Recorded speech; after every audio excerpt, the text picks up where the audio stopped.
It's Jason from DigiChef. For this video, we're going to be creating our very first supplier. Let's get started. When you first log into your DigiChef account, you're going to be greeted with your company dashboard that you see here. To create a supplier, first, click on the Suppliers tab, then click on Overview. The Suppliers Overview page will show us all of our current suppliers, along with some basic information about them, such as their contact information, the total value of purchases over the previous 30 days, and a visual indication of whether or not they are EDI enabled.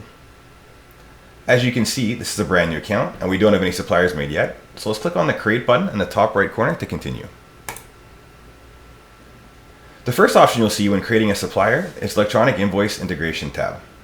This is what allows DigiChef to automatically import your invoices behind the scenes via EDI files. If your supplier doesn't have EDI capabilities, such as a grocery store or an amazing local vendor, then you can just leave this tab turned off and enter the name of the supplier first. Currently, DigiChef is fully EDI integrated with both Cisco and GFS, so if you use either of those distributors, just click the tab to select them. One thing to note is that it can take up to 10 business days to process an EDI integration after you've entered your store's account numbers. Once the integration has been completed, your invoices will begin to automatically import as you place your normal orders. So let's go ahead and select Cisco from the supplier dropdown. And let's set it as our primary vendor. Next, let's enter in the contact information for our sales rep or account manager with our Cisco account.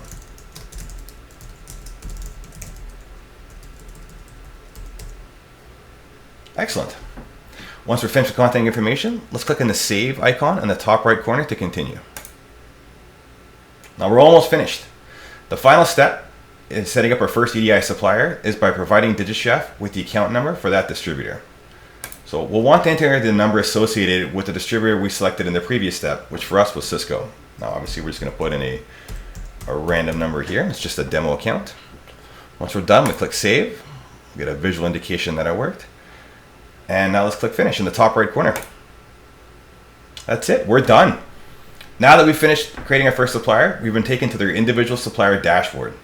From here, we can see a ton of data information about our purchasing with them, but there's a more comprehensive overview on a separate supplier's dashboard tutorial. For now, that's it for this video on creating a supplier.